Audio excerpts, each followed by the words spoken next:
오늘 산부 예배 여러분 또 함께 뵐 수 있어서 행복합니다. 감사합니다. 오늘 이 고린도후서 강해를 또 이어가겠는데요. 어떤 분이 인생에는 두 가지 원칙이 있어야 한다라고 이야기합니다. 인생의 전반부는 망설이지 말라는 것입니다.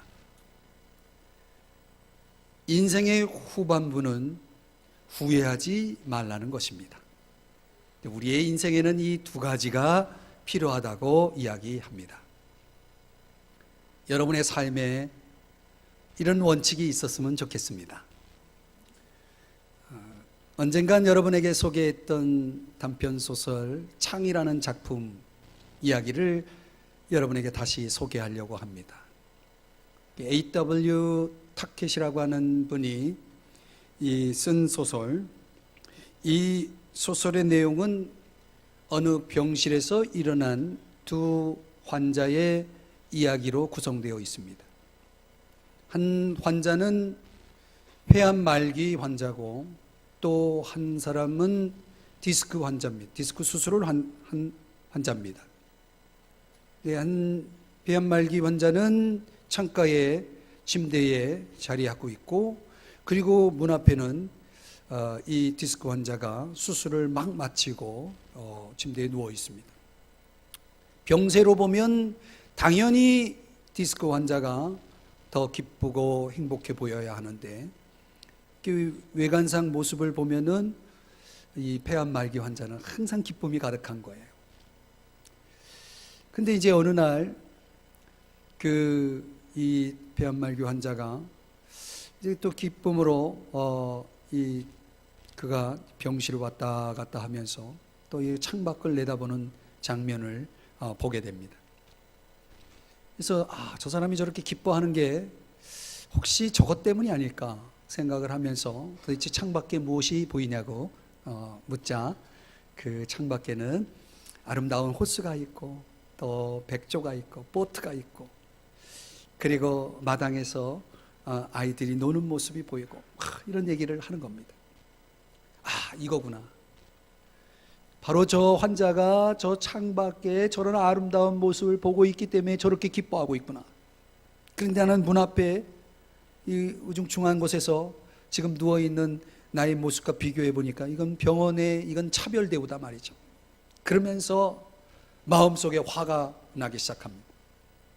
그러면서 저 환자가 이제 없으면 내가 저 침대를 차지하리라 라는 그런 생각을 하게 됩니다. 근데 어느 날 이 폐암 말기 환자가 고통스러운 신음소리를 내면서 아주 위독한 상황이 생깁니다. 응급실에 빨리 비상벨을 눌러야 할 그런 찰나에 이 디스크 환자가 그 장면을, 그 상황을 목격했지만 그냥 모른 척하고 자버립니다.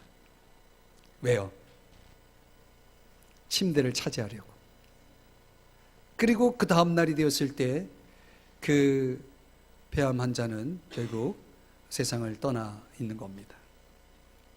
이제 드디어 내가 바라던 저 침대를 차지하게 된 디스크 환자는 병원에다가 얘기해서 창가로 이제 침대를 옮기게 됩니다. 그리고 침대에 의지해서 간신히 창밖을 내다 보았습니다. 그런데 창밖에는 벽밖에 없었습니다. 어떤 일이 벌어졌나요? 그 폐암 환자가 창밖을 보면서 이야기했던 것은 그 환자의 상상 속에 그려졌던 그림이었습니다. 그제서야 이 디스크 환자는 깨달았습니다. 폐암 환자가 가지고 있었던 기쁨은 창가라고 하는 이 좋은 환경이, 그리고 창밖에 보여지는 그 좋은 전경이 그에게 기쁨을 가져다 준 것이 아니라는 사실을 깨닫게 된 것입니다. 기쁨은 선택이었습니다.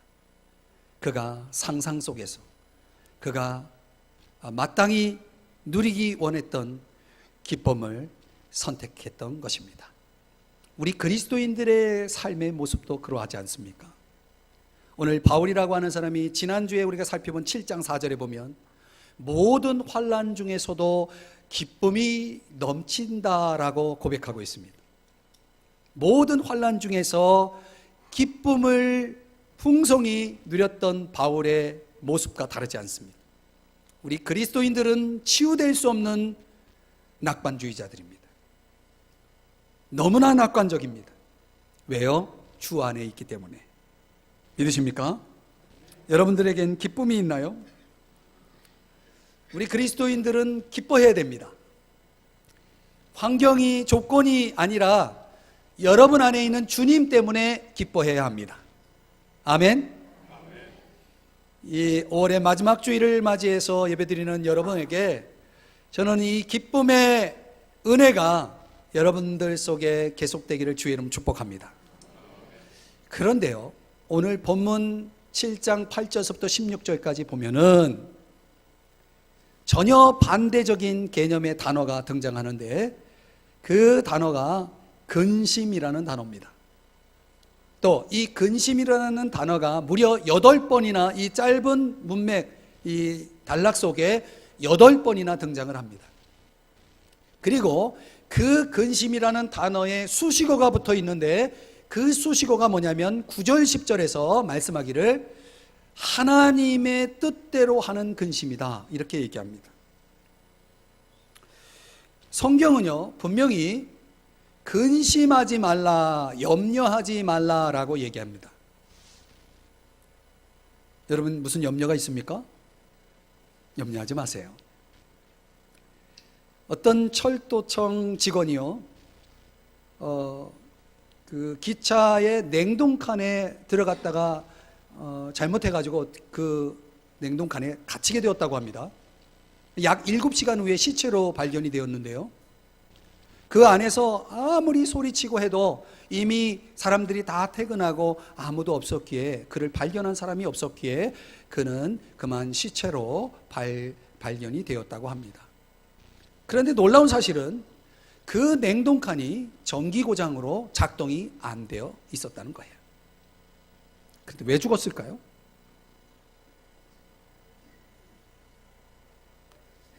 그 사람이 냉동칸에 갇혔을 때 순간 그는 놀랬겠죠. 아, 이제 나는 얼어 죽는구나. 나는 얼어 죽을 거야. 라는 염려를 염려하다가 심장마비로 죽었다고 합니다. 사랑하는 여러분, 어느 집사님이요 염려 충만한 집사님이 있었습니다. 좋은 걸로 충만해야 되는데 염려로 충만합니다. 그래서 어느 날 하나님 앞에 기도했어요. 하나님, 저의 염려거리를 다 제거해 주세요. 그랬더니 하나님이 응답해 주셨습니다. 그 염려거리를 다 하나님이 제거해 주셨어요. 그 후에 그 집사님을 만났더니 그 집사님이 하시는 말씀, 요즘은 염려가 없어서 걱정이야 라고 했다고 합니다. 이 염려라고 하는 것이 얼마나 중병인지 여러분 아십니까? 염려해서 도움이 됩니까? 마태복음 6장에 보면은 염려를 해도 키를 한 자나 더할 수 없다. 이 키라는 것이 어느 사본에는 목숨이라는 단어로 사용돼요. 우리가 염려한다고 오래 삽니까? 아니에요. 염려는 무용합니다. 그래서 하지 말라는 거예요. 또 마태복음 6장에 보면은 하늘에 계신 우리 아버지께서 우리의 모든 것을 다 아신다라고 하시면서 너희는 나를 믿으라라고 말씀하고 있거든요. 하나님을 믿으면 우리가 염려할 필요가 없는 거죠. 무엇보다도 우리에게는 뭐가 있어요? 기도가 있다는 거죠. 염려하지 말고 기도하라. 그러면 하나님이 들어주시겠다는 거예요. 그러니 왜 굳이 기도해도 되는 걸, 해결할 수 있는 걸 염려합니까? 염려는 하지 말아야 한다는 것입니다. 그럼에도 불구하고 오늘 본문에서 말씀드린 대로 9절 10절에 보면은 우리가 해야 할 근심이 하나 있다. 그게 바로 뭐냐? 하나님의 뜻대로 하는 근심이다. 한번 따라 하십시다. 하나님의 뜻대로 하는 근심. 이 근심이라고 하는 단어가 원어에는 문자적으로 마음 아파하다 이런 뜻입니다. 마음 아파하다. 뭐 때문에 마음 아파하냐면 자기 자신 때문에. 이 사람은 다 저마다 가면을 쓰고 있는데 이 가면을 벗고 보니까 내 안에 악함이 있고 죄악이 있고 이런 것들이 깨달아지니까 너무나 마음이 아픈 거예요. 나 자신을 보면서 내가 너무 마음이 아픈 거예요. 그래서 엘루페테타라고 하는 단어를 쓰는데 이게 뭐냐면 내 안에 있어야 어떤 중요한 것이 없을 때 느끼는 슬픔이래요. 사랑하는 여러분, 오늘 우리가 세상 근심 여러 가지 이 세상을 살아가면서 염려하고 근심하는 것 하지 말아야 하겠지만은 적어도 우리가 가지고 있어야 할 하나의 근심은 필요하다는 것입니다. 하나님의 뜻대로 하는 근심. 왜 그 근심이 필요할까요? 오늘 성경은 그 하나님의 뜻대로 하는 근심을 통해서 우리에게 일어나는 세 가지 유익, 열매에 대해서 이야기합니다. 그것을 함께 생각해 보려고 합니다. 첫째로, 우리가 하나님의 뜻대로 하는 근심을 갖고 살면 우리를 그것이 회개하게 한다는 것입니다. 한번 성경 구절을 볼까요? 구절에 보면은 우리가 그렇게 아파하고 근심할 때에 우리를 회개에 이르게 한다라고 말씀을 하고 있어요. 근심함으로 회개함에 이른 까닭이다. 이 말의 배경이 있습니다. 한번 저를 보시죠. 이 바울이 이 고린도 교회 성도들을 너무나 아끼고 사랑하는데 너무 문제가 많아요. 그래서 바울이 그 문제를 해결하기 위해서 편지를 쓴 게 고린도 전서고 고린도 후서입니다.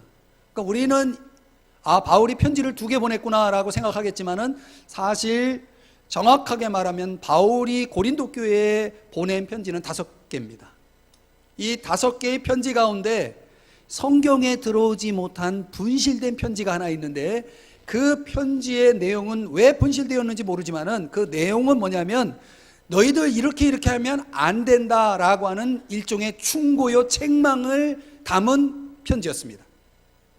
근데 바울이 그 편지를 보내고 나서 걱정이 되는 거예요.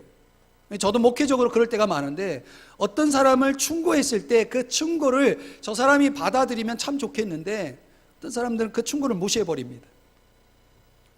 또 어떤 사람은 그 충고 때문에 시험 들어요. 그러니까 충고를 못하는 거죠.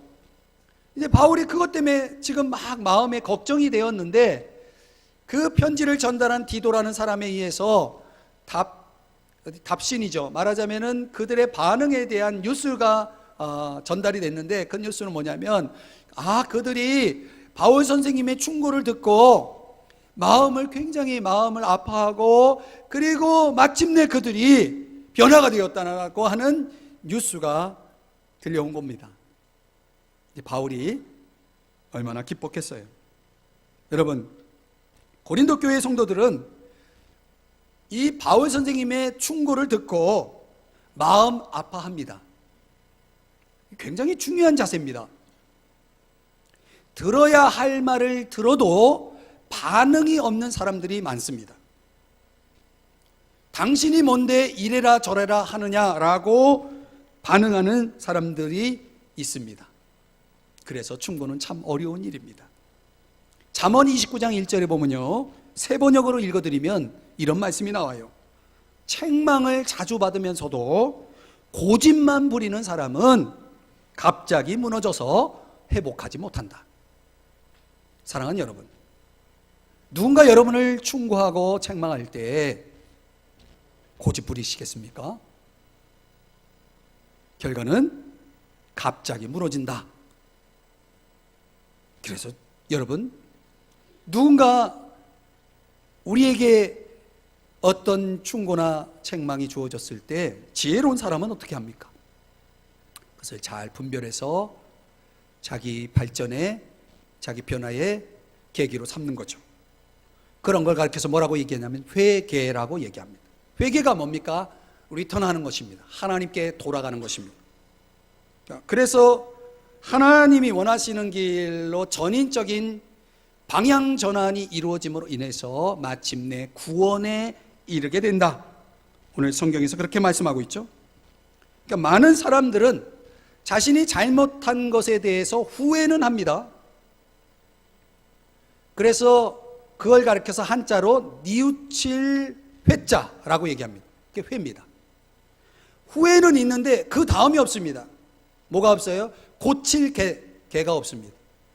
그래서 회개가 돼야 되는데 회만 있으니까 사람들에게 어떤 특별한 변화가 일어나지 않는 것이죠. 자신이 저지른 일에 대한 후회는 있지만 진작 인생을 변화시키는 어떤 행위의 변화까지 나아가지 못하는 형태, 아주 무익한 후회, 이런 걸 가리켜서 뭐라고 하냐면 한번 따라 하십시다. 자기 연민. 이 자기 연민에 머물러 있는 사람들이 있다는 거죠. 그런데 고린도 교회 성도들은 자신들이 범한 일에 대해서 잘못을 뉘우치고 마음 아파하고, 그래서 하나님 앞에 방향 전환을 함으로 인해서 10절 구원에 이르게 되었다. 구원에 이르는 회개가 완성되었다라고 말하는 것입니다. 그러니까 우리가 궁극적으로 이루어갈 것은 하나님의 뜻대로 하는 근심은 우리를 어디까지 가게 하냐면 회개까지 가게, 그래서 마침내 구원에 이르게 한다는 것이죠. 성령의 역사는 언제나 그렇게 완성됩니다. 이게 과연 성령께서 내 마음에 주시는 근심인가? 내 안에 그 아파하는 것이 이게 하나님이 기뻐하시는 건가 아닌가를 저와 여러분이 분별할 필요가 있는 거죠. 오늘 10절에 보면 세상 근심은 어떻게 된다고 말씀합니까? 사망을 이룬다. 세상 일로 마음 아파할 때 그 사람은 죽음을 경험합니다. 실제로 사람들이 이 세상에서 근심이 많아요. 그 근심하는 이유가 뭘까요? 근심하는 이유는 내가 모든 걸 다 해결하려고 하기 때문이죠.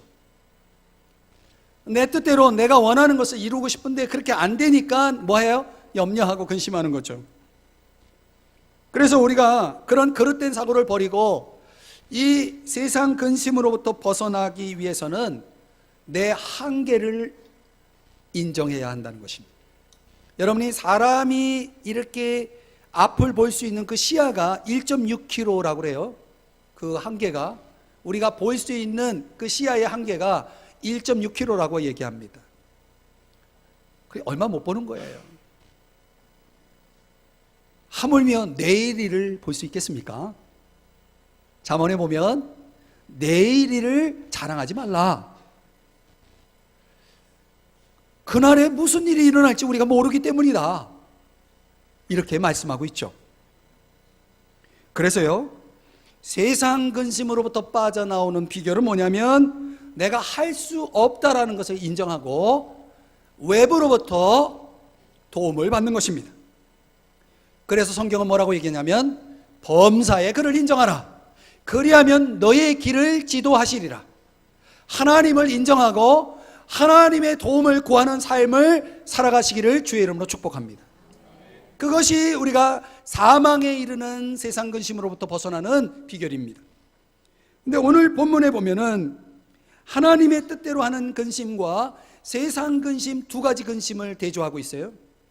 이 대조를 잘 보여준 사람이 누구냐면 가롯 유다와 베드로입니다.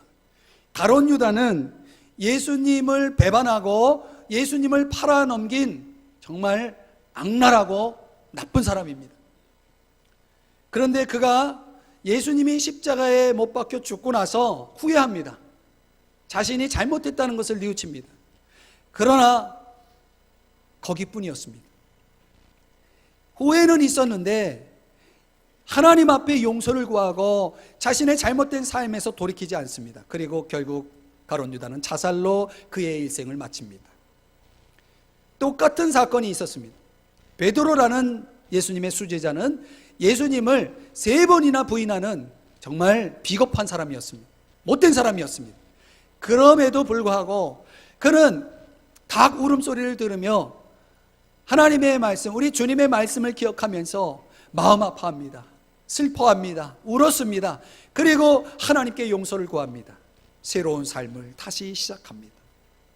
사랑하는 여러분, 현대인들에게 있어서 가장 큰 문제는 뭐냐면 해야 할 근심은 안 하고 하지 말아야 할 근심을 하는 것입니다.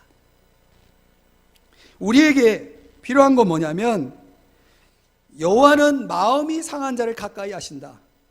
여호와께서 구하시는 제사는 상한 심령이라. 이 broken heart, 우리의 마음이 찢어지는, 우리의 마음을 찢는 그 상함이 있는 사람을 하나님은 가까이 하시고, 그런 예배를 하나님이 받기를 원하신다는 거예요.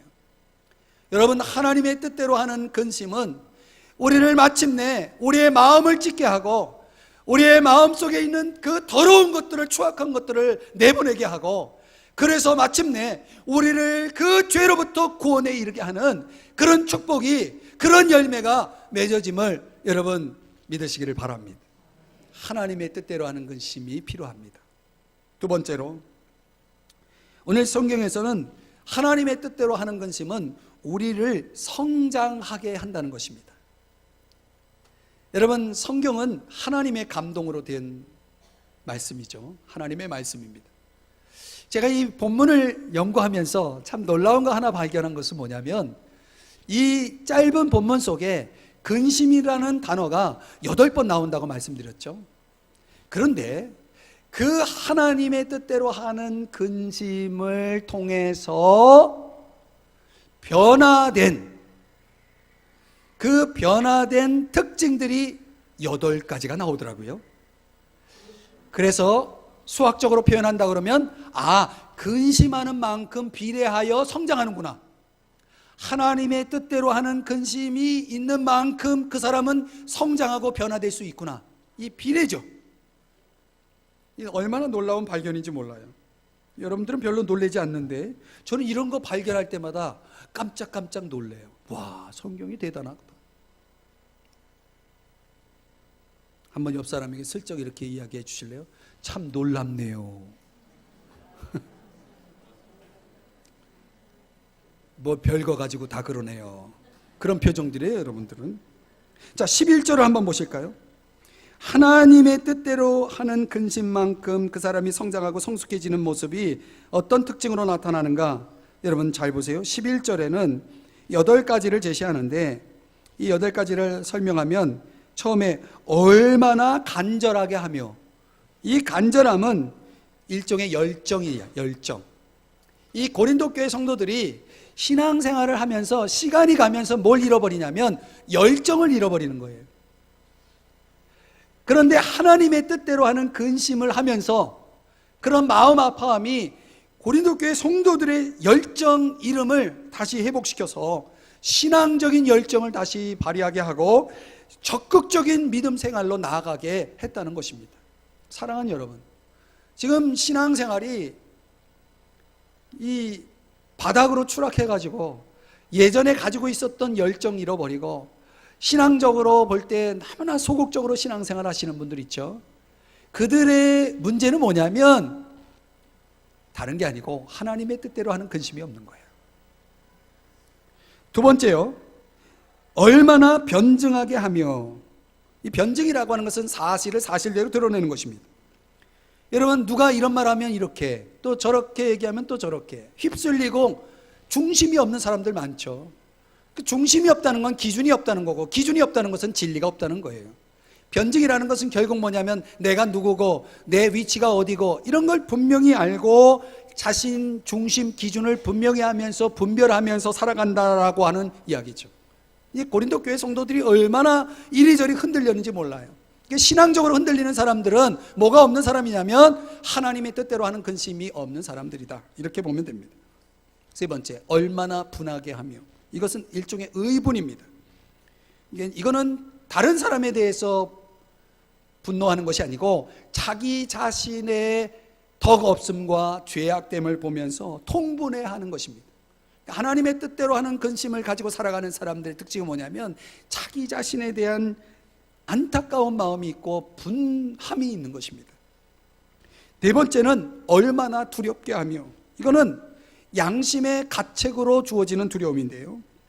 여러분, 죄를 지으면서 당당하고 잘못을 범하면서도 전혀 마음에 거리낌이 없는 사람들, 이런 사람들은 하나님의 뜻대로 하는 근심이 없는 거예요.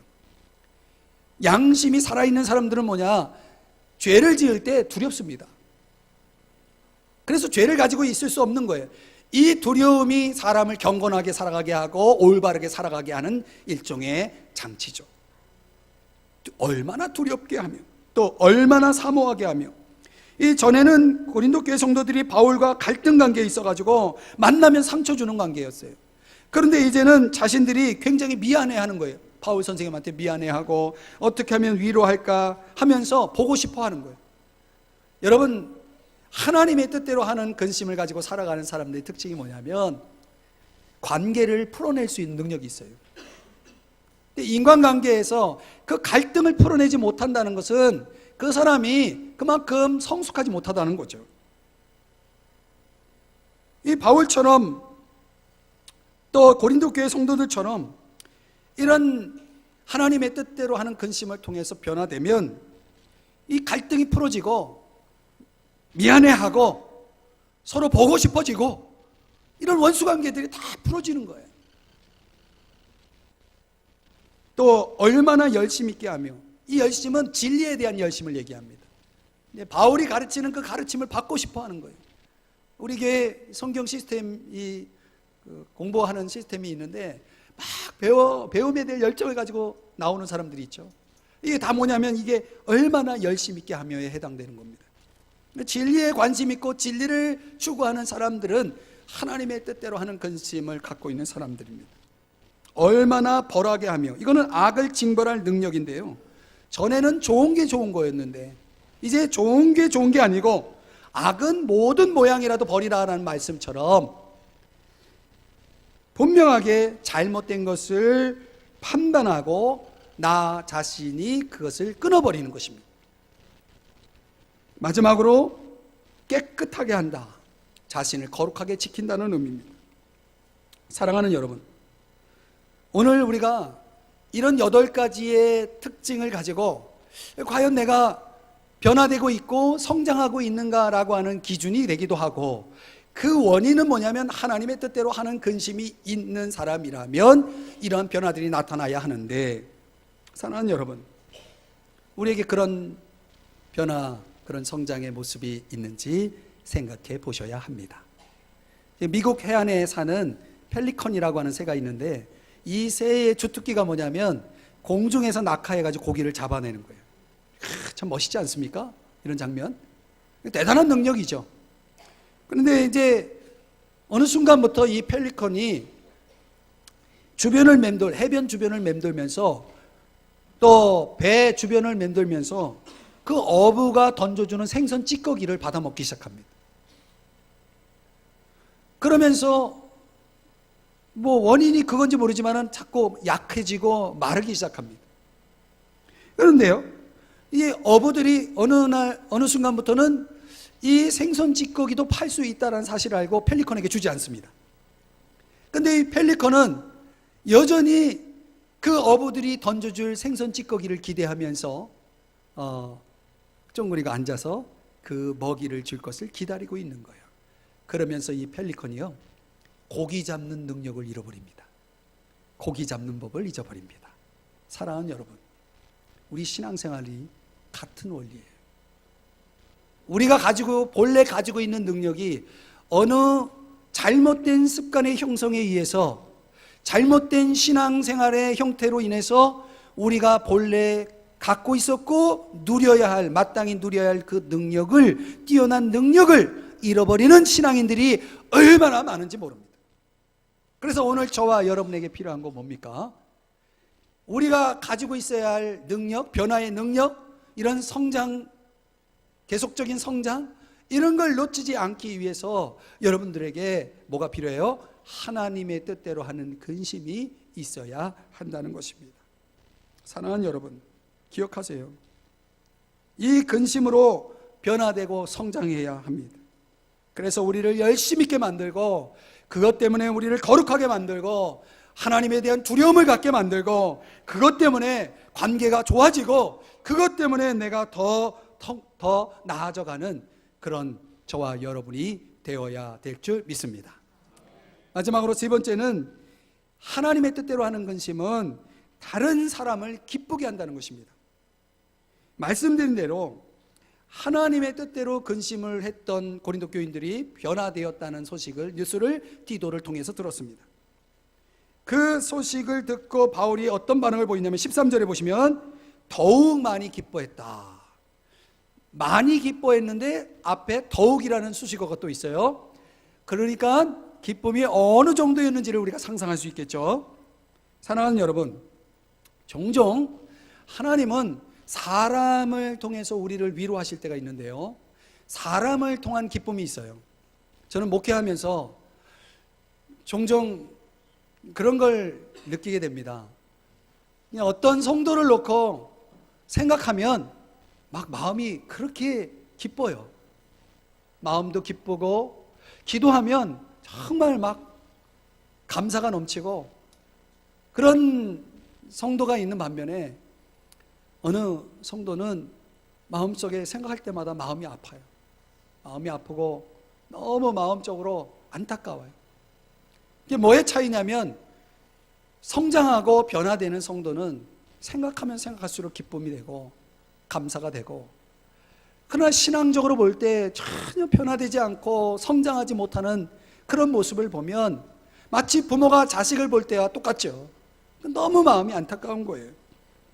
오늘 바울이라는 사람이 그 변화된 성도들의 모습 속에서 큰 기쁨을 느꼈던 것처럼, 기쁨만 느낀 게 아니에요. 16절에 보면은 범사에 너희를 신뢰하게 된 것을 기뻐하노라. 사랑하는 여러분, 이제 신뢰를 더 신뢰하게 되는 거죠. 여러분, 변화되지 않은 사람을 믿을 수는 없어요.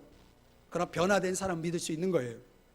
변화된 사람을 볼 때 더 신뢰하게 되고 더 기뻐하게 된다는 것입니다. 우리가 하나님의 뜻대로 하는 근심으로 인해서 내 주변 사람들이 나를 볼 때 나를 신뢰할 수 있고 나를 통해서 기뻐할 수 있는 삶을 살아가야 될 줄 믿습니다. 사랑하는 여러분,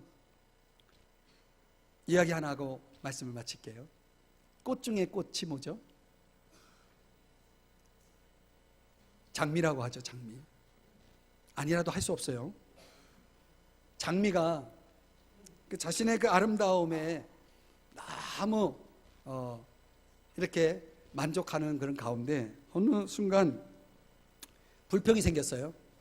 그래서 하나님께 그 불평을 이야기합니다. 뭐라고 불평하냐면, 하나님, 저를 이렇게 가장 아름다운 꽃으로 만들어 주신 것은 감사한데 왜 가시를 주셔가지고 나비들이 마음껏 나에게 날아오지 못하고 나를 멀리하게 하십니까?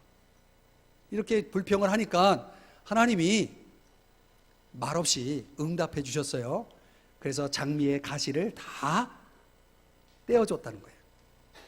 그러니까 너무 더 뽐이 나고 더 좋아 보이고, 그래가지고 장미가 이제 나를 멀리했던 나비가 날아오겠지 하고서 나비를 기다리는데, 나비가 날아오는 것이 아니고 염소가 다가오더니 자기를 물어뜯으려고 하더라는 겁니다.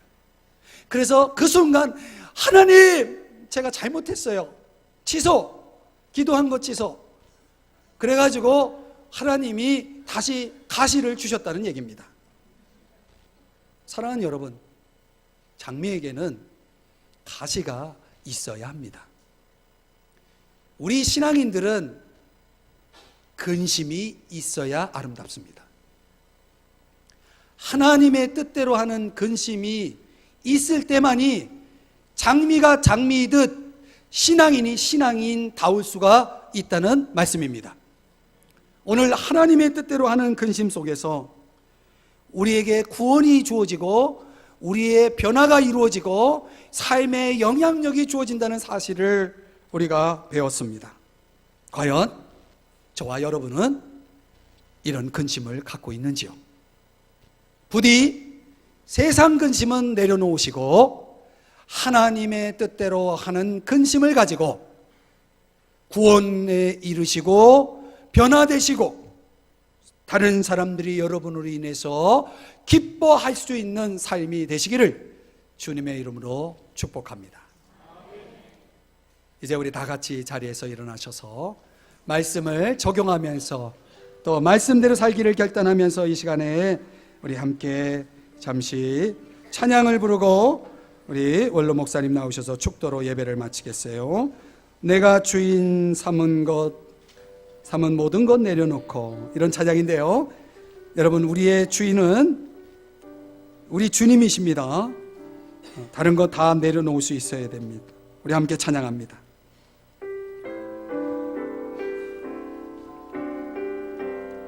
내가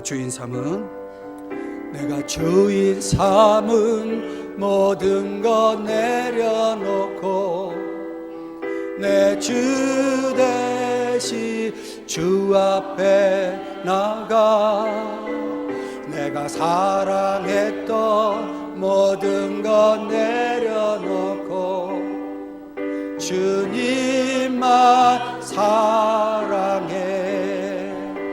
다시 한번. 내가 주인 삼은 모든 것 내려놓고 내 주 대신 주 앞에 나가 내가 사랑했던 모든 것 내려놓고 주님만 사랑해.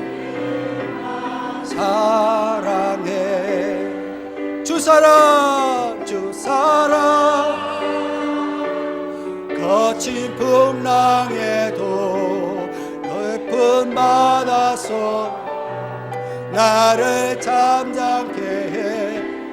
주 사랑 내 영혼의 반석 그 사랑 위에서 주 사랑 고백합니다. 주 사랑